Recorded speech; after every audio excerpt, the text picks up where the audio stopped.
Hello, I'm Stephanie Toman, and this is another video for the ICDL Advanced Presentation Software Qualification. We're using PowerPoint to demonstrate it, and the areas that this one's going to cover, if you're just looking at this one on its own, it's flowcharts and obviously other diagrams, so it'll show you how to create diagrams within that. But flowcharts, as you know, very graphic, brilliant graphics, look great. You can animate them, manipulate them, and they do look good on PowerPoint. So hopefully, if you're looking at getting into flowcharts, this is the one that will help. It'll help the syllabus for the exam, and it may help you in your assignments, home or in work. Hope you enjoy. Hello, my name is Stephanie Toman, and I'm the ICDL Programme Manager for ICDL at Coventry University. This video is going to be about advanced presentations, also known as A227MP by our student cohort. You may have these materials that we're going to use in a moment on Aula, or they may have been sent to you if you're an external learner, or you could have picked them up from the W drive as staff. So let's start. So we're going to do section 3, charts. So what you're looking for doing this is the lecture materials or learning materials, and in there you should see the week 4, section 3 and 4. So we go in there, we're looking for section 3 charts. So back in there again, and the lecture or the learning video is going to be using this slide. So this is the slide that I have here ready. So open that up and we're going to go through this together. So the first thing is that we've got just an overview of the objectives of this video, and it's basically looking at charts, combination charts, editing them and animating, and then it moves on to a part 2, if you like, of looking at flowcharts, amending and other diagrams. So areas that are covered in the exam and in real life too. Okay, so on the combination charts activity 1, we're going to follow the instructions here, and we're going to copy this data opposite. So I'm going to copy it all like that. Right click and copy. Insert a new title and content, and because we've highlighted slide 3, it should go below it anyway when we insert it, and it has. And what we need to do then is, as it says in the first one, activate the chart feature and paste this data into the template, keeping the destination format. So we click in there, there's the chart, activate it, okay. Paste in here, but remember, not the first one, but the match destination formatting. So there you can see it's done that. And it talked about at the end of the instruction to remove the series 3. So note the blue handle will show on here whatever is in here. So the chart reflects the data. You'll see that we have a series 3 there. So in order to take that off, you've got the little blue handle, 2-sided arrow. Drag it over so that it no longer is reflected in the chart, and then it's gone. So it's pull or drop back, depending on what you want to show with regard to your information. So we've got that, we can close that, and it will show the chart that we're supposed to be have created. So moving on, we're still going to stay with this chart. We're going to create a secondary axis. We'll pull that out of the way so that we can see this coming up. Secondary axis that will then apply to this level of data, because they're very different. One is very high and one is quite low. So in order to do that, if you right click on the unit sold and go to the format data series, it brings up here the format data series pane, and there's your secondary axis there. And then what we're going to do is it's asking us to change the unit sold data, so that's the orange, this one here, to a line chart. So if we right click while they're all got the handles on, you can see they've all got these little dots on the end, and we're going to change the chart series. We're not going to use this line, because if we do, it will change both. So what we need to do is we need to go to the combination chart area, make sure it's the correct. Let's pull that over. You can see it's units sold. So we find units sold and we change this one to a chart, and then OK. And then you can see that's OK. Changing it, the final thing, to red, right click on it just like you would do anything else, and then make sure the outline is in red. If you forget and you go for a fill, you'll just see that it's not quite as it should be, is it? Okay, so remember, outline and red. So that we've done those bits. Okay, so we've just learnt how to do a secondary axis and then convert data series into a different types of chart, and even change the colour of it. So moving on, we go to the next one. It says add a chart title, all of the different things that it wants to be put on there. So what we're going to do in this case, we're going to use what they call the chart elements. Now, when you click on a chart and you click off, notice what happens with regard to its tools. So chart tools appear once the chart is activated. You can find chart elements just here in the corner. It's exactly the same as this tool here. This is really useful. You can close this pane if you want more room on your screen. And if you click here, you get exactly the same chart elements as I just did in the Design tab. So it's asking us to add a title. So we've got our chart title, and that's taken it off, that's putting it on. So you can just literally type in there, sales 2019, and we've done that. The primary vertical title, so click outside of the title chart and then we'll go in there. And we've got the axis title. So click on that and it opens up another bit. So you've got primary vertical here. So that's where we're going to type sales, and you'll see it go in, and it'll also be on the y-axis and vertical. Then we're going to click out again, back into the charts, and we're doing the primary vertical we've done on the sales. Then we're going to do the vertical title on the units.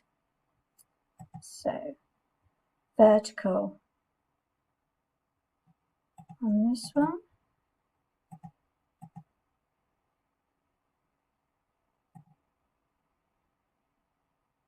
Secondary vertical. Notice it come up. You've got to see that, and just type in units. So if you're not sure, let's click out again. Do what I did, sort of sit over it, have a look. That's your chart title. We're doing the axis chart titles.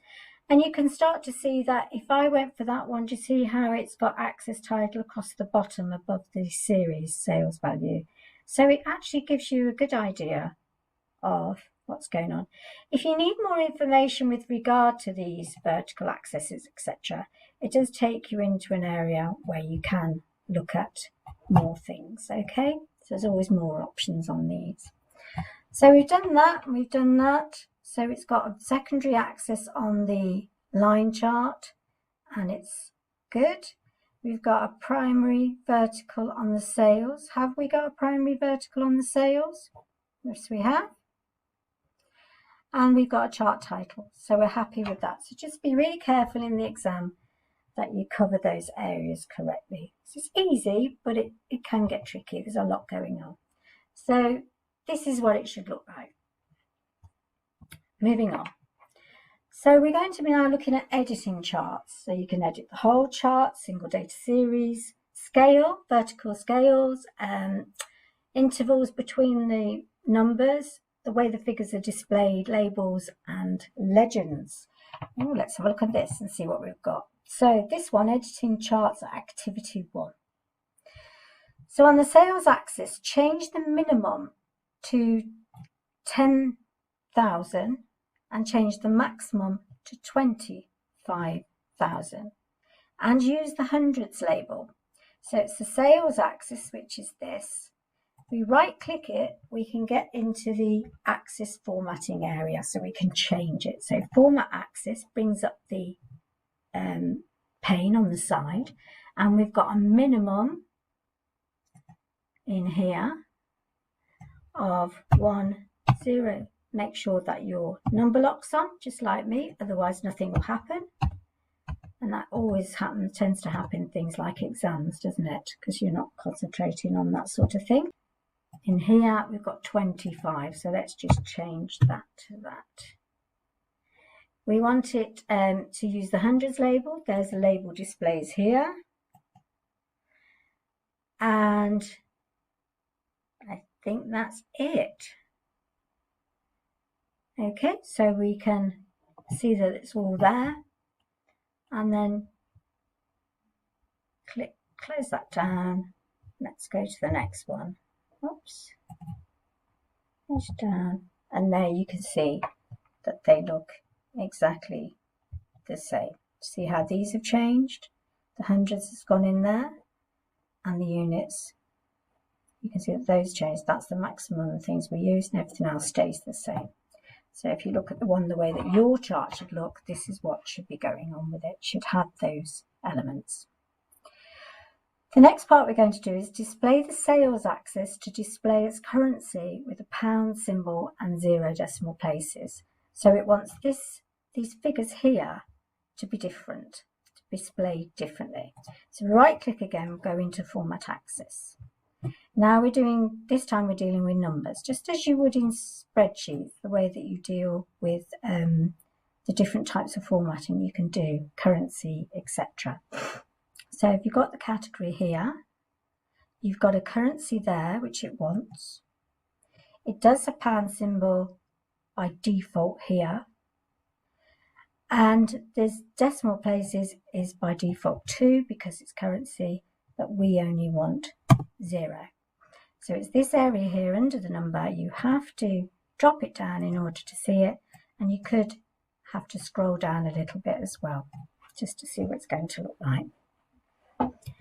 And then we need to change the gap width of the sales value. So you can try to go into some of these, but usually once you've done something, it's probably just best to come out.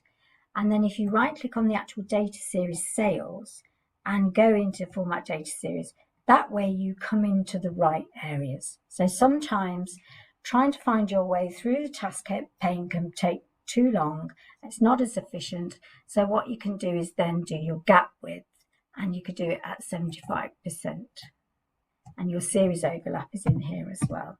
These are all areas. You can see the change. They're all areas that are in the exam syllabus that you need to cover. Okay, so there we are. We're moving to the next one. So that's the way that that should look. And now we're moving to activity 3. Okay, so slide 11. Let's close this off again, keep things tidy. Okay, so now continuing with the activity 3, I'm going to add outside end data labels to the sale data series. So if you right click on the sales data series, you can just add data labels that will automatically or by default be the outside end. However, if it's not an outside end, then you need to do something more. So if we just close this pane down here, let's go to our chart elements again. Remember, they're not there if we're not on the chart. As soon as we click on the chart, they're back again. So if you open this up and you go to data labels, you will find everything that you need with regard to those. So you can see there's the outside end. So I could put those in, and it's applying it to both. So let's just escape a minute, come back out and make sure it's just this one. And you can see that it's done that there. If we undo and we go in the other way into the chart elements, you can see there. But while I had both highlighted, both went on. So be really careful. First in charts is what you've clicked on before you go in and use the feature and what feature you're using. So you've got lots more options down here as well. So sort of explore them all. So let's get that outside end on. Data labels, there they are. So with next part, we're going to apply a large confetti pattern to the sales value, the blue data series. So right click, go into your fill, drop down, And here you can see you've got your normal fill, picture, gradient and texture. Use the texture one. Make sure you go into the more textures right at the bottom. This brings up this task pane here. So let's do that again and show you how it works. If that's not on and it comes up, there you can see, and that's what brings this up. You can use a pattern fill. You may not use this very often, but it's there and it's part of the syllabus. And there's the large confetti. But you can hover on these and find out what their name is. So use the tooltips to make sure you insert the right one. Okay, good. So down to slide 12. This is what it should look like, and I think it does. Hopefully it does. If not, just go back and try again. You've got the PowerPoint yourself to do it. And then we're moving on to an area of animating charts, activity 1. So some basic animation, which I'm sure you've done. So if we look at animation, there is the transition animation that applies to how slides come in. And you've got the various slides that you can use. And if you pick a transition to come in, you may pick a wipe, and then you can add more effects. So that's the transition. That's how a slide comes in. If you want to take a slide transition off, go back to none, and that will do that. But what we're going to do here is we're going to use the animations tab, and we're going to apply some animation to the next slide. And this is what we're going to apply. We're going to apply a fly-in animation style to the chart with the bottom left direction and bring in by category.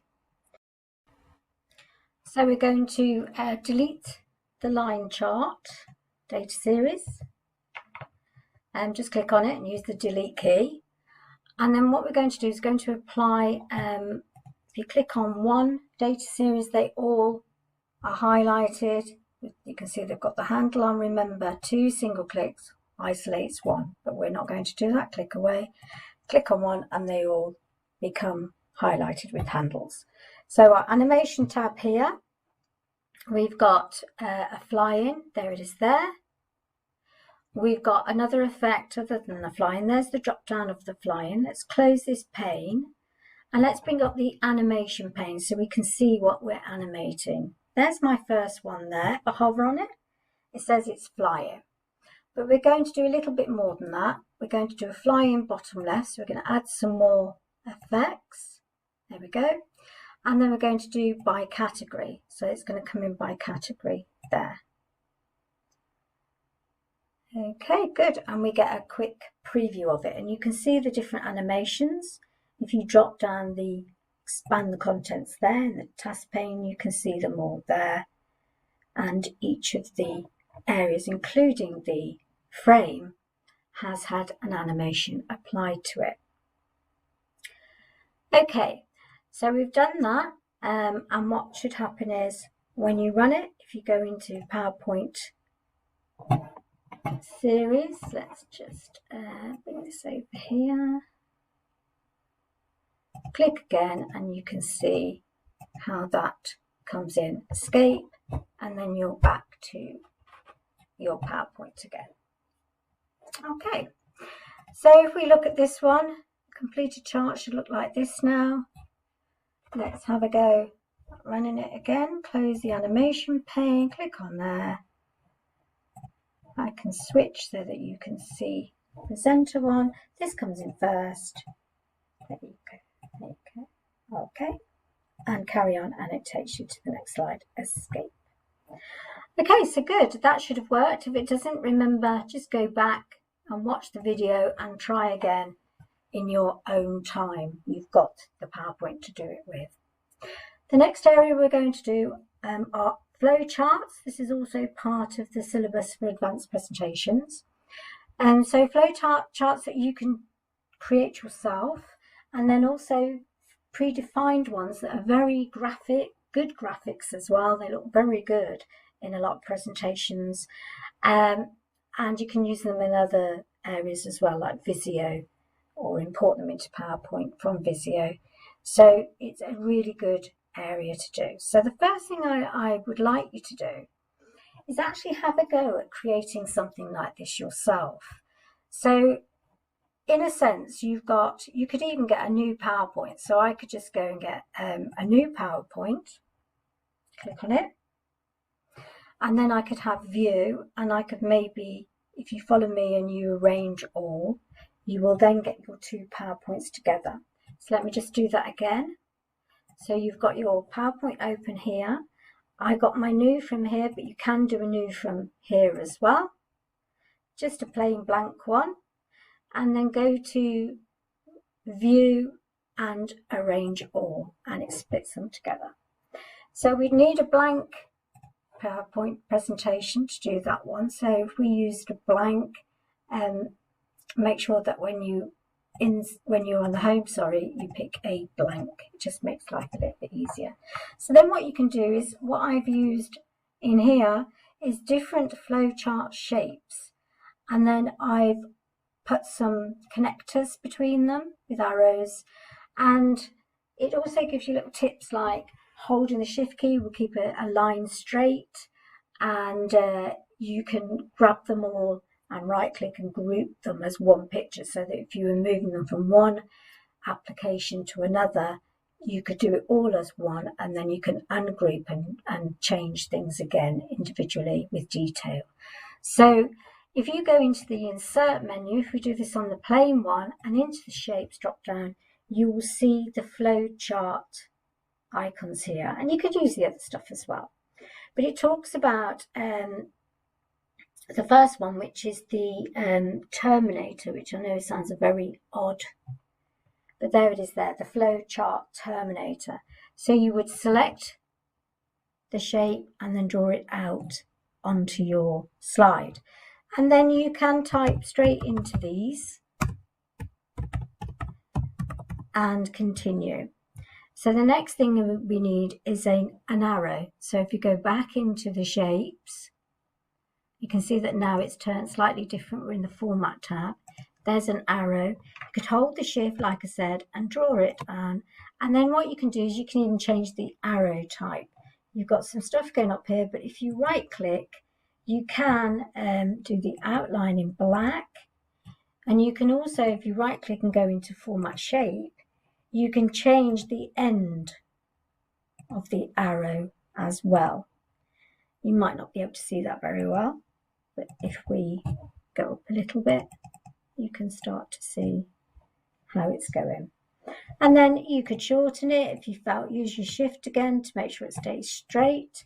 And then back into insert, back into your shapes, and you could use the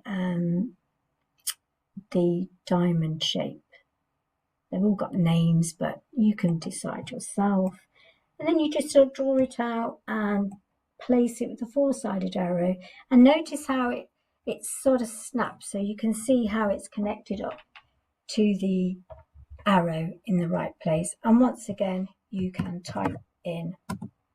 You can change the size of all of the text if you don't like it.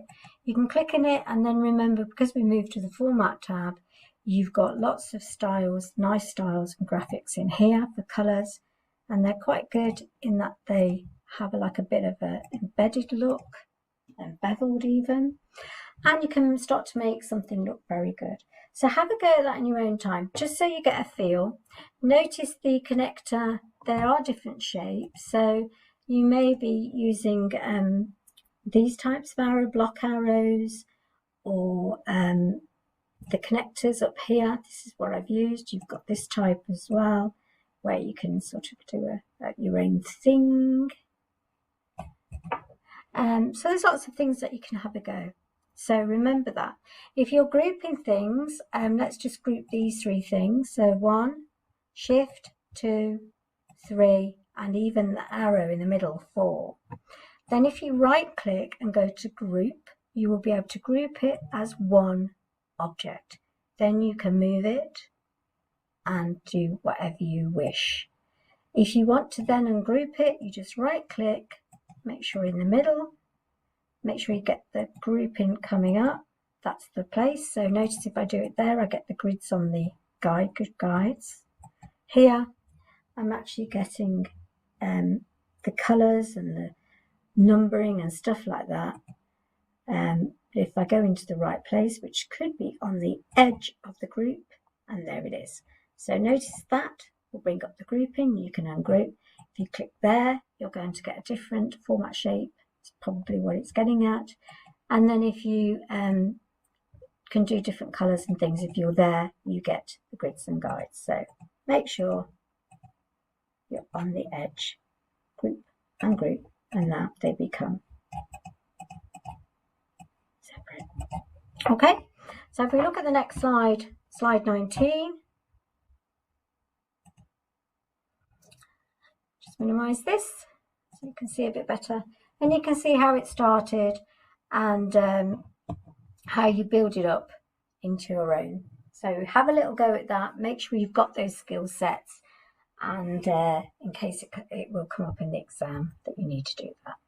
The next area though are the predefined charts, flow charts, and you can see here where they are is in the insert. Back in the insert we found the shapes in here, and right alongside is something called Smart Art.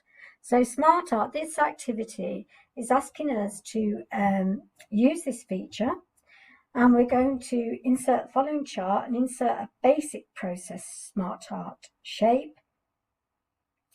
So let's get a blank up again. So let's do another blank. Make sure we insert a blank slide. Remember the view and arrange all, and you can see both. So if we're clicking in here, we can go to the insert and we can go to the Smart Art. And what we're looking for is a basic process. Now you could hover on them all and find them. That's all of them. There's quite a lot, as you can see. Or you can go to the wording, look for the wording, what you think they're looking for. Remember organisational charts, they use hierarchy, and this one they use basic process. So if you hover on them, you will eventually, there's the basics, the first one, basic process, you'll find using the tooltips the one you want, and then it drops it in. Okay, if we move to slide 22, you could pop it in here if you want. So let's get rid of that, don't save, and let's go back here and do it into this chart. So together we're going to the insert, Smart Art, process. You can pull these out of the way if you're in an exam, pop it in, okay. And now what we can do, you can even move that around if you wish, and we're going to follow this. So we're going into research and typing that in, and then publish. It's quite straightforward, and then document. Oops. There we go. Make any spelling errors, double check. Okay, so we've done that. If we go to the next one.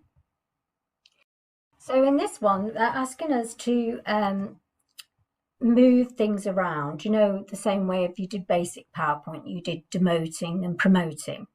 So this is Smart Art. So if you click once, it comes up with the format tab because we've got an arrow in it. So you'd have to click again to make sure that you bring up the Smart Art area. In the design tab, there's a text pane that's normally up by default, but I've turned it off. You can close it, put it on, take it off. If I just delete the arrow, because we're going to do another exercise in a minute, then if I click on the Smart Art, it's automatically Smart Art straight away, and you can see the tabs come up. So if I wanted to move the document over, in the Smart Design, there's a right to left feature. So it will switch the layout of the Smart Art graphic between left to right and then right to left, depending on where it is and what you're trying to do. So that will go over, so it's at the front. Okay, and then if we do right to left, the other way it goes back again. So be aware of that. The other thing that it's asking us to do, just close this off here so you can see, is on the next slide, you can change a graphic, an existing predefined flowchart, and apply a different layout to it. So let's get this for ourselves using the basic process. So we're going to click on it, the whole thing. Sorry, in this one, there we go. And we're going to go to the design tab and change the layouts. There they are. and they do show you what they are and also tell you what they are. So if you're looking for something you're not sure of, that's the one we want, and that's how you would do it. I'm just going to undo that for now. So if we go to the one we've changed the layout of, we've now been asked to do a colourful range, apply a colourful range, accent colours 5 to 6. So the change colours, we were in here before, we've been in here, and now we're going to look at changing colours. So let's go here. Colourful, there's our colourful range. And if you hover on these, accent 2, and then eventually 5 to 6. You might know where that is, but in the exam you may just hover around and make sure that's definitely right. So we can change these things and make them look really good. So your predefined flowchart should look like this. So hopefully you've touched upon quite a lot in this area. There are other ways and other things to use within these areas. So I mean, there's some really fantastic graphics, and you can do a lot with them, but this is very basic, and this is covering the syllabus that's expected of you.